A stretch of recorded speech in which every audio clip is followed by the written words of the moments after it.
All right, guys. Thanks to the absolute legends at 100 Concepts.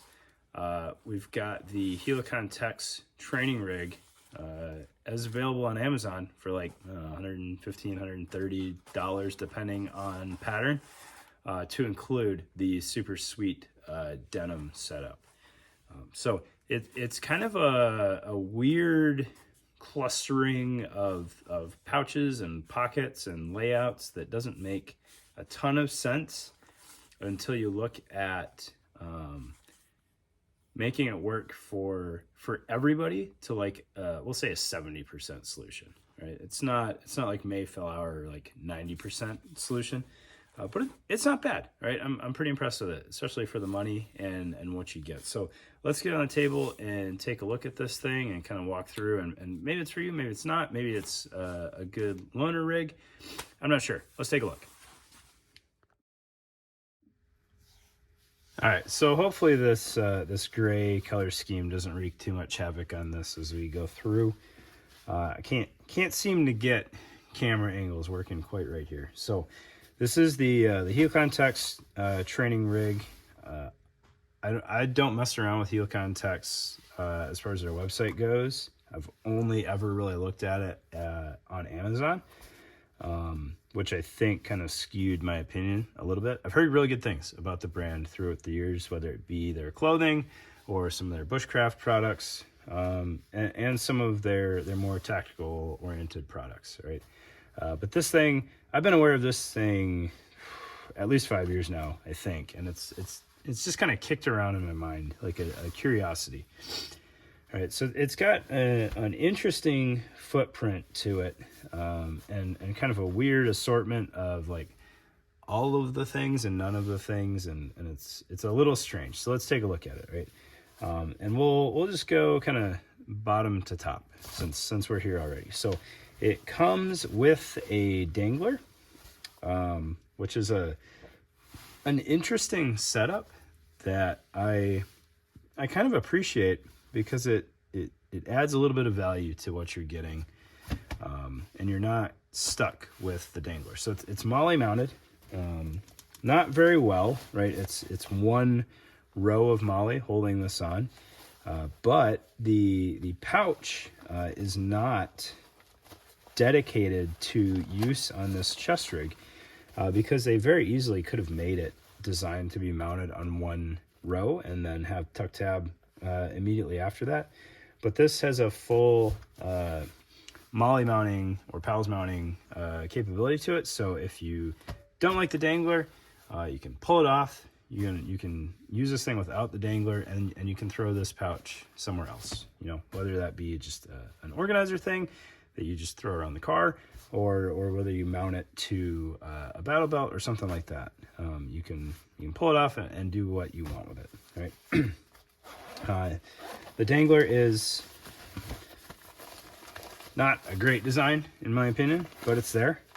It is, just a pocket with loop on the back and loop on the front, and you can throw in inserts to do whatever you want, right? So if you like using danglers for IFAC type use, it's not ideal, but it's definitely not a bad solution.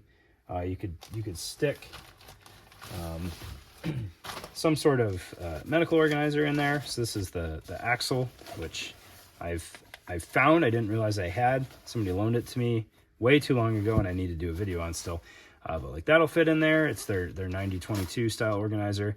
So you could have a tearaway thing in there. You could put Velcro inserts in here and have things more kind of fixed mounted in there. The World's Your Oyster. Dual zipper, so you can have it, pre-staged either side, and then there's a tie-down loop in there as well. So you could tie down your insert so it doesn't yard sale itself when you're in a panic and trying to use your first aid supplies. A little bit of Velcro on the front face for your at this point crotch-mounted patches, but it's there, all right. And if you pull that off, pretty minimal footprint left there, just one row of MOLLE that you do not need to take advantage of if you don't want to. And then you've got these two kind of sewn in paracord loops for hanging gloves or chem lights or whatever else you want to off of that. or creating a snag hazard. So if that's not your jam, just snip that off, and no harm, no foul. Moving up a little bit further, you've got this center line utility pouch here. On the bottom of it, you have another, like a single column now of PALS webbing. So you could lash a tourniquet to that, or mount a single horizontal pouch on there. Probably a better idea if you didn't have this on there, but you could do that. And then if you weren't using this, you could lash your tourniquet to the bottom row of webbing there if you wanted to.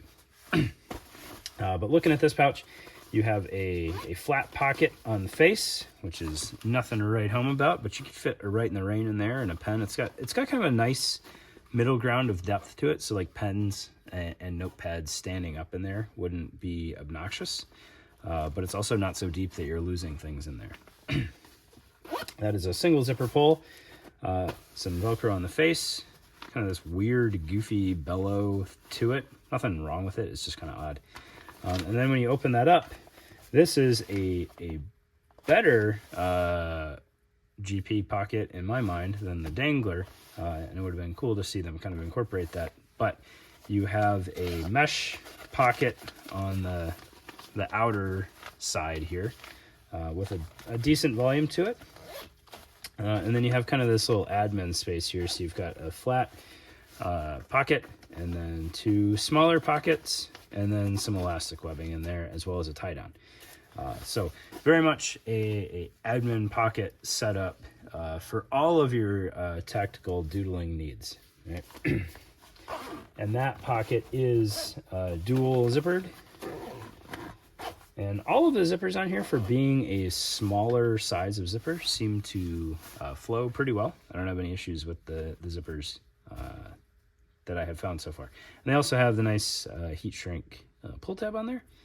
These gutted paracord zipper pulls, I've had kind of mixed experience with. They tend to untie and then just kind of vanish. But the heat shrink does help fight that a little bit. All right, moving on. On the outer sides here, you've got a sewn kind of shingle.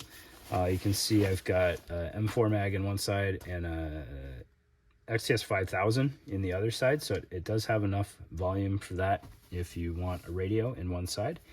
And then on the face, you have some pistol pockets or Leatherman pockets or flashlight pockets or what have you. All right, so if we take we're going to call this a standard capacity Glock mag, because why not? 21 round mags are so hot right now. It secures well enough in there, which is pretty impressive.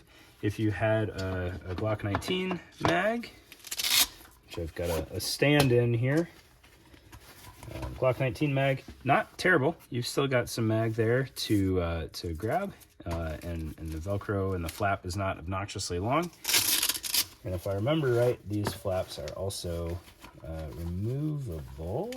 Yep, they are Velcroed in, so these flaps you can toss aside at will, right? Which is cool. You may be able to sink a little bit more flap down in there. I can't quite make out how deep it goes. Yeah, you've got some adjustment. We could suck up another 1.5 inches of flap if we wanted to, without too much issue. So one of the pieces of feedback that I got from folks is that there's too many pistol mag pouches, which I agree with. Nobody needs 4 pistol mag pouches, especially split load on a chest rig. That's just silly, in my opinion. But I think what they were going for here is if you've got a right-handed shooter, they're happy. If you've got a left-handed shooter, they're happy. If they're cross-dominant, they're not happy because that setup sucks. But you've got pistol mags wherever you want.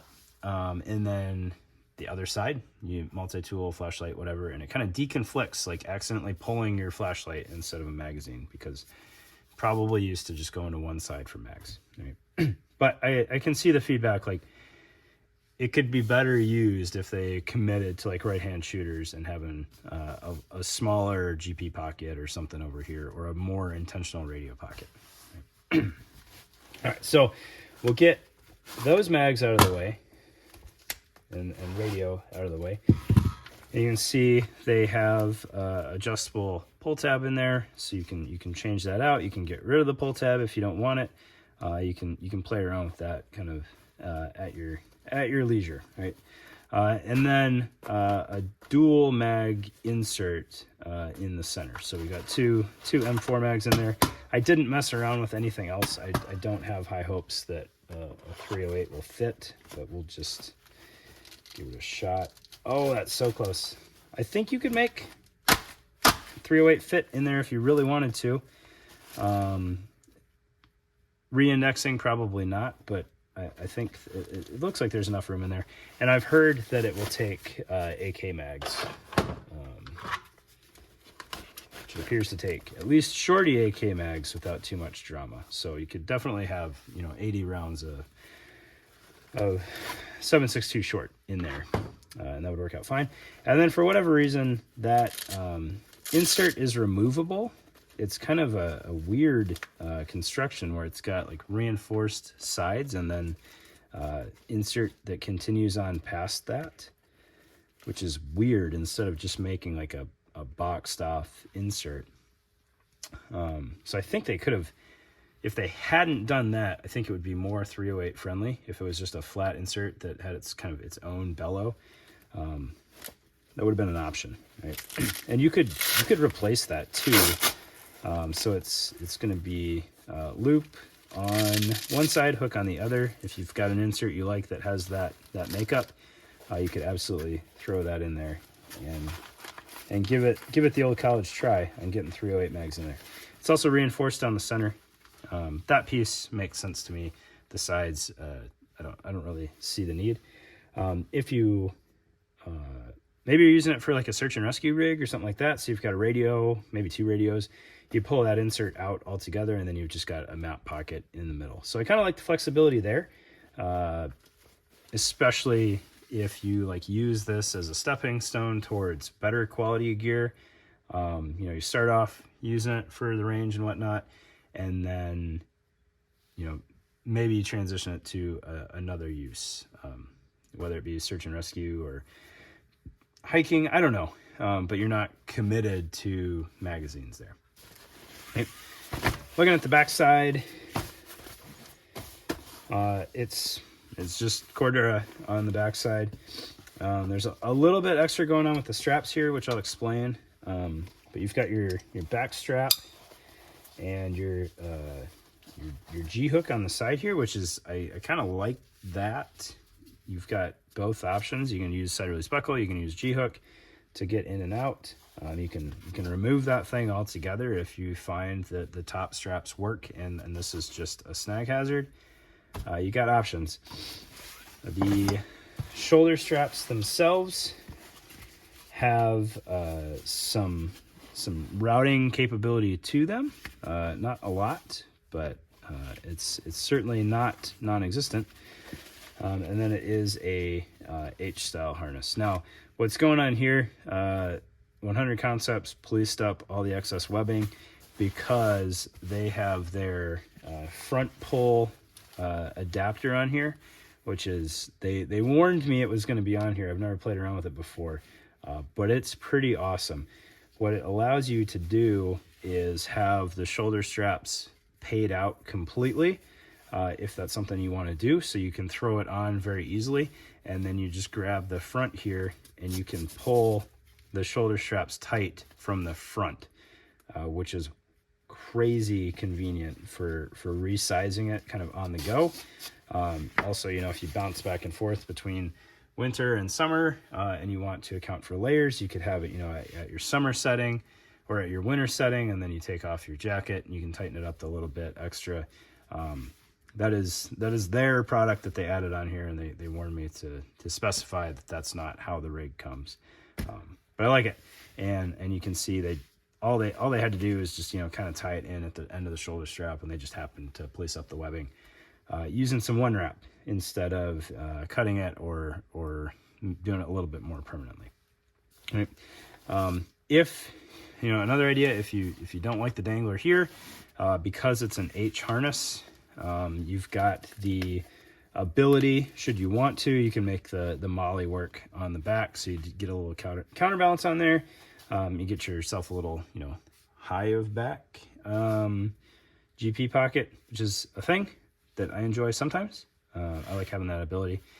It wouldn't be ideal, but you could do that there if you wanted to kind of keep it all together. So there you go. That is the Helikon Text training rig. A huge thank you to 100 Concepts for sending that my way. It is definitely something to look at as an intro level chest rig. If you're like, I got to have something at Amazon Prime speeds. You know, we're all about that instant gratification. So depending on where you live, Amazon X might bring it to your door same day, right? But you've got lots of colorways. Some are near friendly, some are not. So that's something to be aware of. They've got the denim if you just want to LARP at the range, and the price is obviously dependent on that. But there you go, Helikon Text training chest rig.